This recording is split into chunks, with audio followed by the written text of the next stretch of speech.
शंकर के मंदिर में प्रतिदिन जाने वाले को और एक और चीज अपने स्मरण में रहे, अगर शिव के मंदिर नहीं जा सकते तो अपने घर में जो शिवलिंग है उस पर जल चढ़ाओ।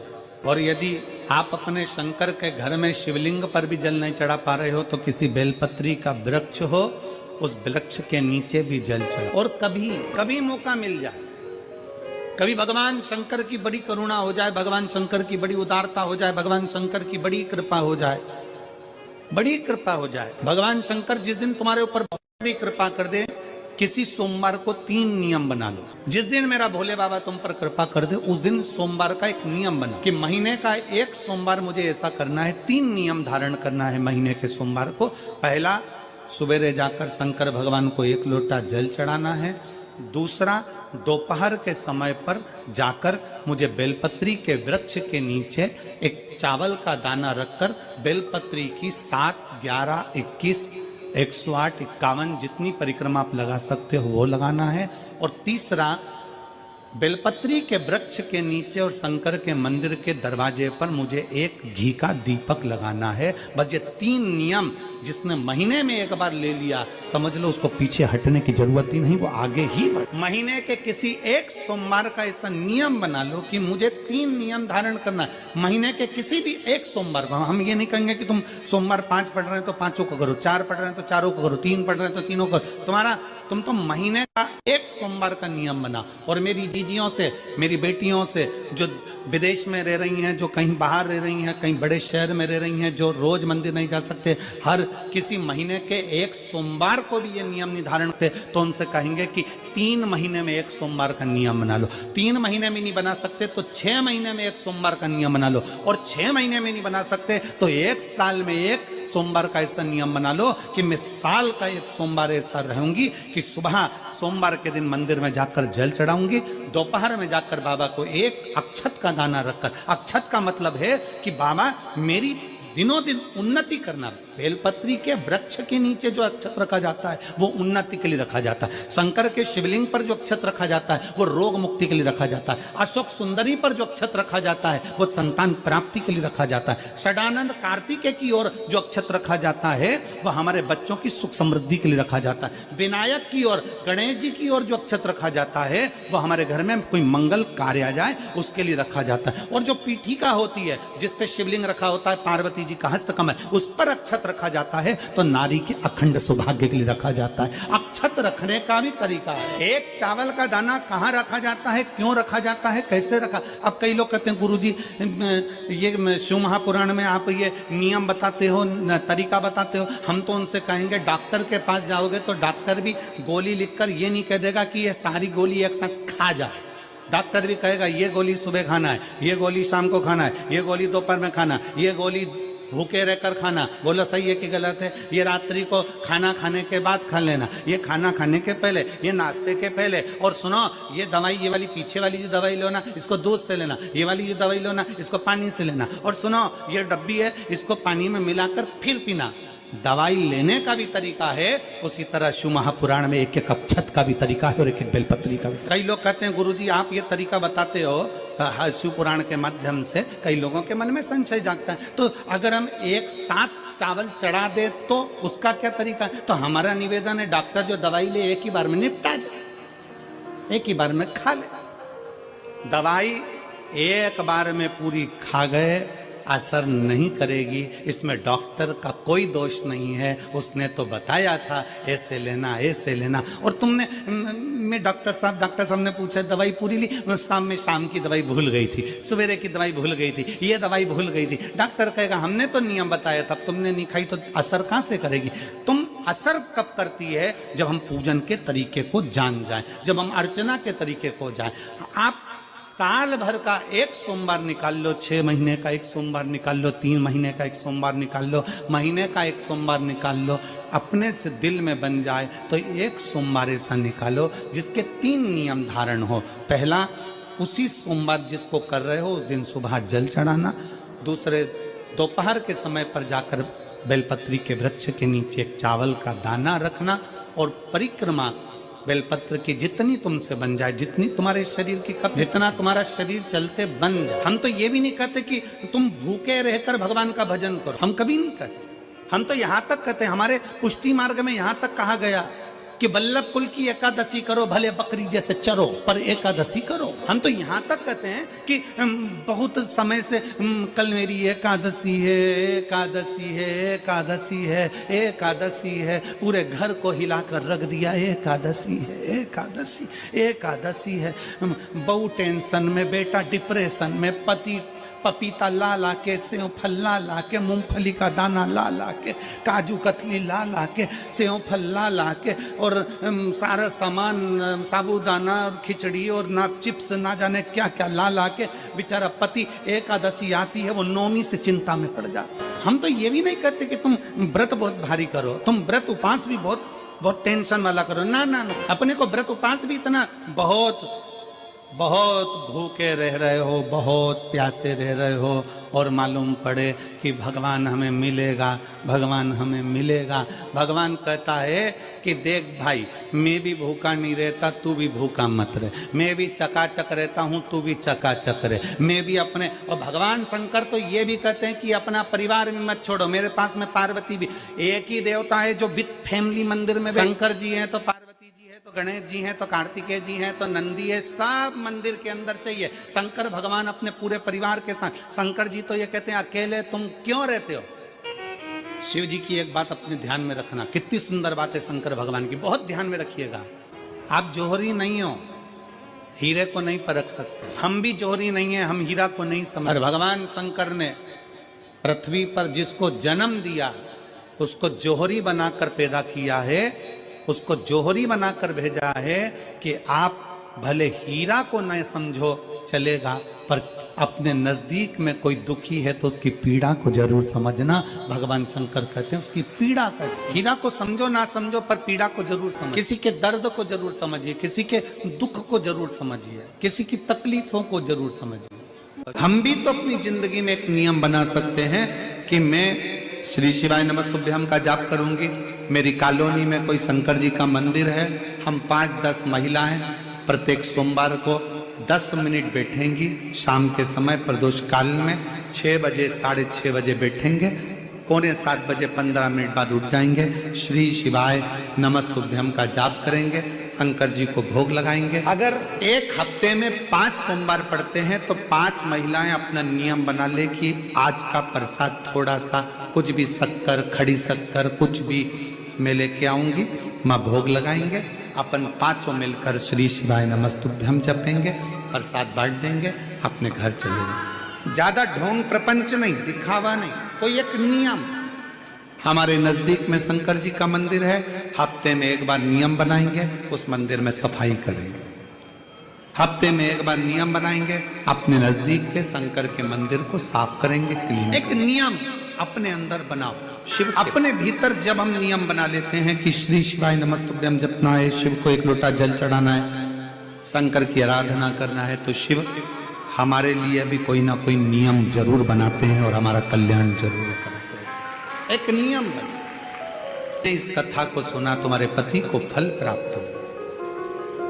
कलिकाल में संसार में जो शिव महापुराण की कथा को सुनता है, श्रवण करता है, करवाता है, बाँचता है, सुनता है, वो जितने जीव इस कथा को श्रवण करने आते हैं, केवल उनका ही नहीं, उनकी 71 पीढ़ी का कल्याण शिव पुराण की कथा कर। रोज पशुपतिनाथ का व्रत करते हो आप, 16 सोमवार का व्रत करते हो आप, संकट सोमवार का व्रत करते हो आप, शिवरात्रि का व्रत करते हो, सोमवार की अष्टमी का व्रत करते हो।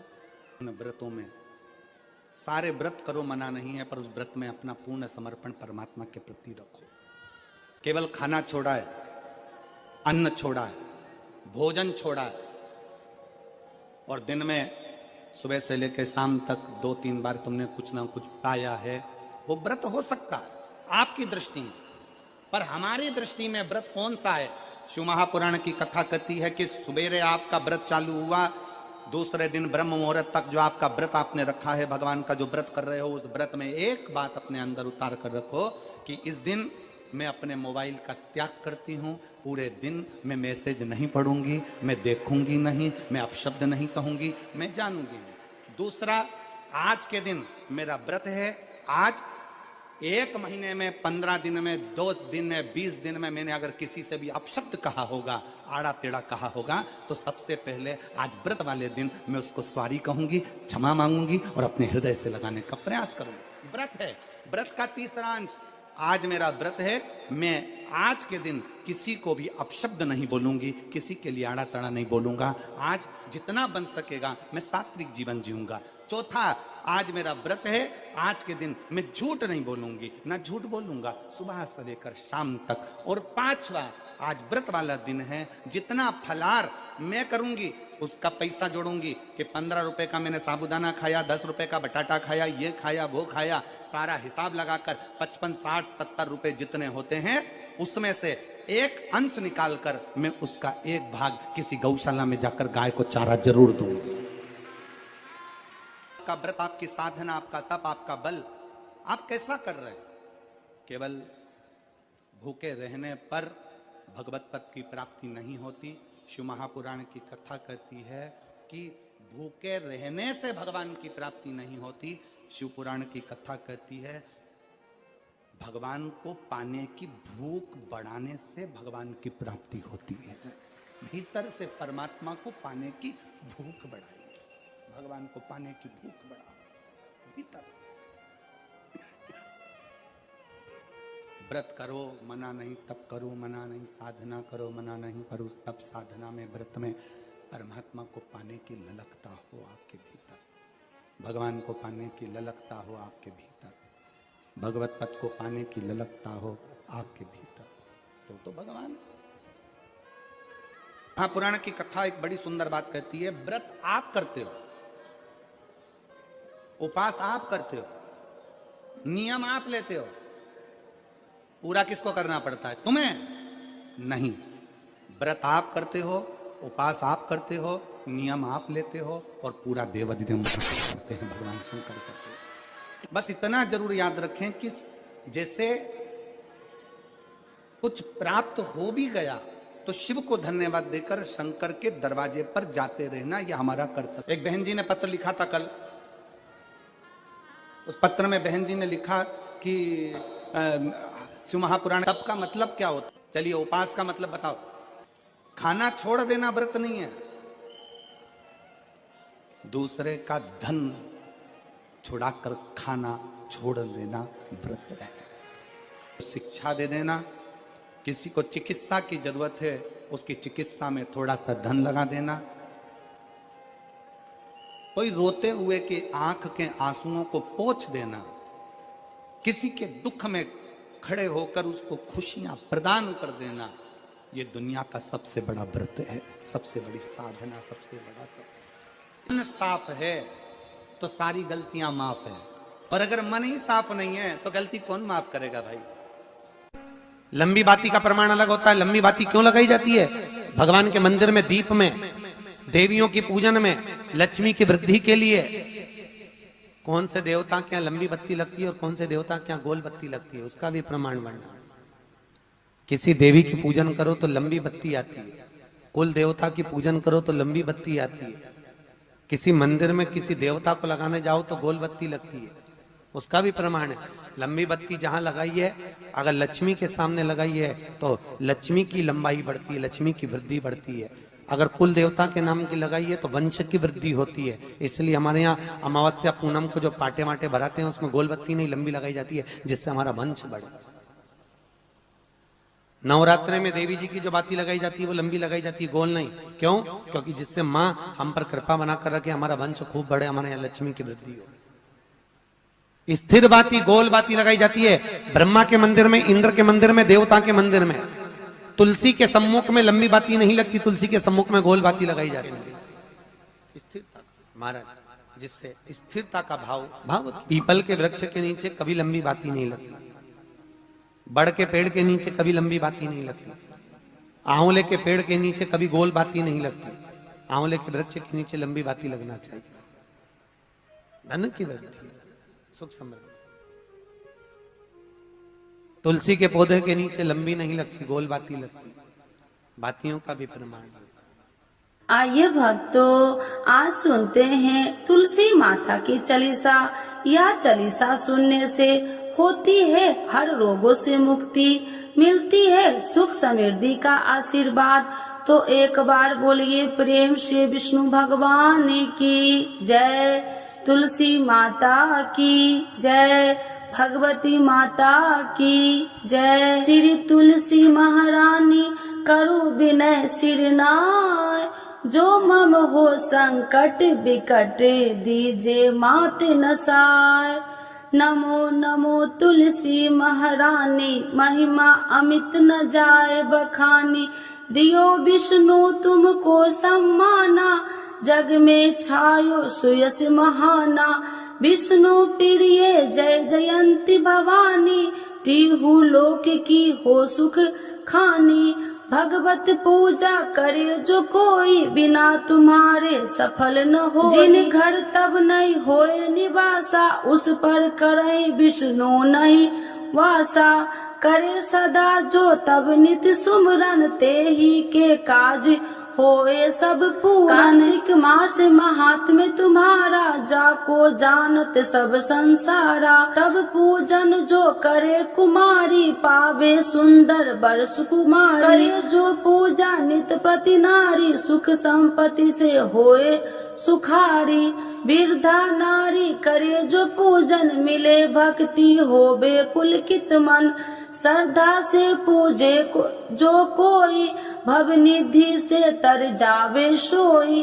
कथा भागवत यज्ञ करावे, तुम बिन नहीं सफलता पावे।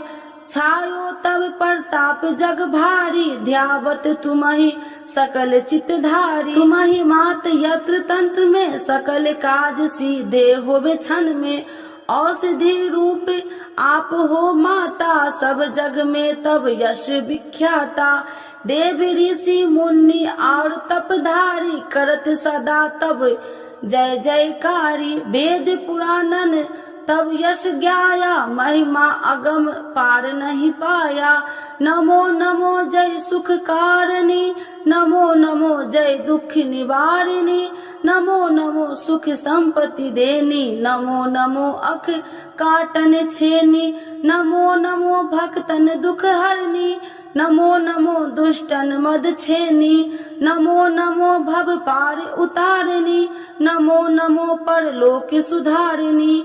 नमो नमो निज भक्तन उबारिणी, नमो नमो जन काज सवारिणी। नमो नमो जय कुमति नशावनी, नमो नमो सब सुख उपजावनी। जयति जयति जय तुलसी माई, ध्याऊ तुमको शीश नवाई। निर्जन जानी मोहि अपनाओ, बिगड़े काज आप बनाओ।